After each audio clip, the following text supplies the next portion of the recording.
I am not voting for Lenny Robredo. Now, I'm gonna clarify that statement.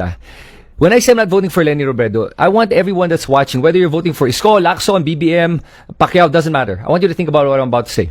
It's this. Karamihan sa atin kasi, we're so solid. Solid ako behind my candidate. That's the wrong mentality. You should not be solid behind your candidate. Okay, mali yan. Kasi ang ibig sabihin, pag sinasabing solid ako sa kandidato ko, sinusuportahan ko ang kandidato ko, ibig sabihin yun na yung end goal, na manalo yung kandidato mo. Mali ang pag-iisip na ganyan. That's being a fanatic. That's being unquestionably loyal, na kahit magkamali yung tao, may pagkakamali na yung tao, susuportahan mo pa rin. Hindi pwedeng ganyan. Pag-isipan natin to When I say I'm not voting for Lenny, I'm gonna be very clear. Kasi I'm not voting na ang end goal is for Lenny to be president. I'm voting for my country. Yan ang kailangan ibinoboto nating lahat ang ating bansa. Ngayon, when you say I'm voting for my country, ito ang end goal. Then you ask yourself, which candidate will be able to give me a better country for all Filipinos? Yan ang talagang dapat iniisip natin. Hindi, dapat manalo kandidato ko. Ang tanungin nyo, dapat manalo ang bansa ko. Sino ang kandidato na makapapanalo ng aking bansa? Na panalo ang buong Pilipinas, hindi lang ang mga kampo ko. Yan ang problema with tribalism And yan ang problema sa pagiging panatiko. Solid ako sa kandidato ko. Stop that. Maging solid ka para sa Pilipinas. Hindi to, mananalo kandidato ko. Dapat ang sinasabi mo, mananalo ang Pilipinas. Okay, so paano mananalo ang Pilipinas? Tanungin nyo, sinong kandidato is going to be the great means to the end?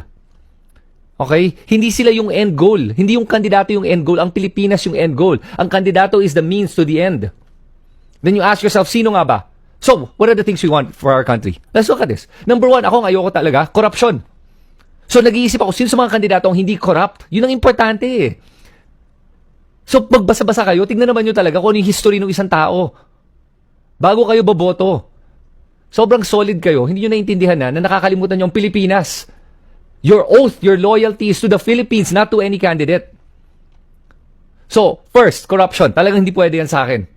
Kung ang isang tao ay lumaki sa korupsyon, wala na yan sa akin. Ang isang tao ay nag-benefit sa korupsyon, wala na yan sa akin. Number one. Next, ano ba gusto natin para sa bansa natin? Gusto ko para sa bansa ko na maayos ang ekonomiya. So, kailangan natin ng isang tao na marunong sa ekonomiya. An economist would be great. Or at least, somebody na may executive experience. Alam niya paano magpatakbo ng bansa or ng isang country or economy or at least a company as something, but administrator. Next, ito yung important, rule of law. Rule of law is very important, meaning I want rule of law to work because if rule of law works, walang mayaman, walang mahirap, lahat tayo pantay-pantay sa batas.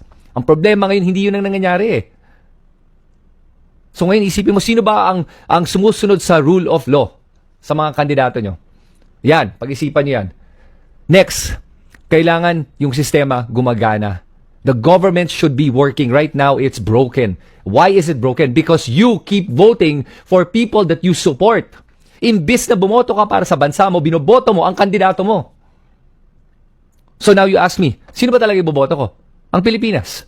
Boboto ko ay ang Pilipinas, ang aking bansang Pilipinas, at ang boboto ko ay para sa aking mga kapwa Pilipino.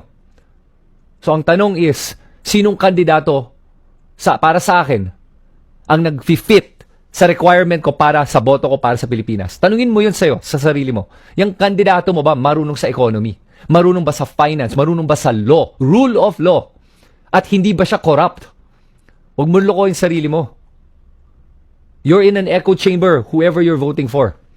Trust me, I know that. And that's why if you look at my feed, it's mixed. I have Pacquiao, BBM, Lacson, Lenny on my feed because I read all platforms. I read what they say, what they do. I read what they're about. I read what the supporters of each of these candidates talk about. And that's the problem. Is that we don't do enough of that diverse reading. We're so into our echo chambers of who we believe is correct. And who we support without understanding, are we really supporting that person or are we supporting our country? Because I'm telling you, most of the time, you're supporting your candidate. Hindi mo sinusuportahan ng Pilipinas. So stop this. Vote for your country and ask yourself which candidate is going to be the best for my country. That is who you should vote for. Remember that when election time comes. That's it, I'm out.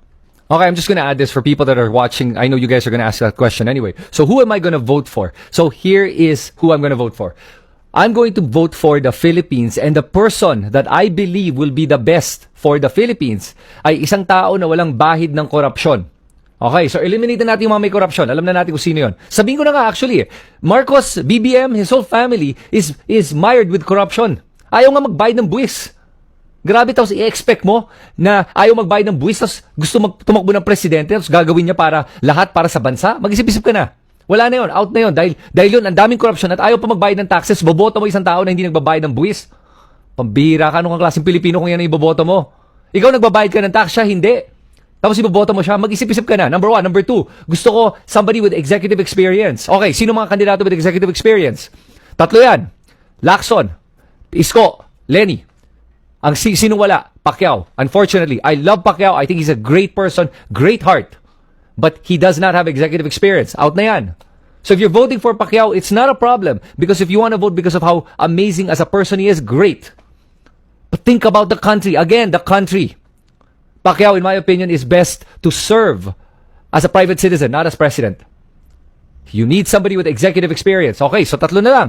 Sa tatlong yan, nag-iisip ako, sino ang may kakayahan sa ekonomiya? Yung may economic background. Okay, hindi. Before that, sino ang may kaya rule of law? That can enforce the rule of law. That everyone is pantay-pantay in the eyes of the law. Okay, Lacson, Isko, Lenny are still strong in that aspect. Alright? Now, then we talk about the economy. Sino ang may advantage in terms of economics? Or at least marunong magpatakbo or administrative. O sige, administrative na muna yon. O. I'd say the best two are Lenny and Isko. Lacson, I actually voted for Lacson the last time. I actually wanted Lacson to win. I have no problems with Lacson. I love the fact that he doesn't take his pork barrel in Senate. That says a lot. Because all senators take their pork barrel. And quite a few corrupt them and abuse them. But si Lacson, he doesn't. So he has my support. But in this case, it's Isko or Lenny. Now, the last one I want. An economist. I want an economist. There's only one economist. One who's really good with the economy. That can really stand out. And that's Lenny. I like Isko. I think Isko is a great administrator for Manila. I think he should continue. He only has 3 years. He should have ran another 3 years. He could have done a lot more for Manila. But he wanted to run for president. I have no problems with Isko, by the way. But think about that. Now, I look at Lenny as the one that's the complete package. Hindi na to yung we're voting for the lesser evil. Wala nang lesser evil. This one is the complete package. This is the one that the Philippines needs right now. Ito na yun. Andi dito na. Why are we gonna pass up on that chance of a candidate that really fits everything that the Philippines needs, ang kailangan ng Pilipinas at ang kailangan ng lahat ng Pilipino? Yun na yun eh. So yes, I am voting for the Philippines. I'm voting Leni Robredo. And I think you should too. Because unahin natin ang Pilipinas bago ang kandidato natin. Because she has shown that she puts Philippines first before herself. Unlike, the exact opposite of that is BBM, who puts himself first before every Filipino and before the Philippines. Think about it. Listen to their words. Look at their actions. Look at their history. Yung palang alam mo na. At the end of the day, yes, it does matter who you vote for. So please, vote for the Philippines. Vote for all Filipinos. And vote for the candidate that will put Filipinos and the Philippines first before themselves.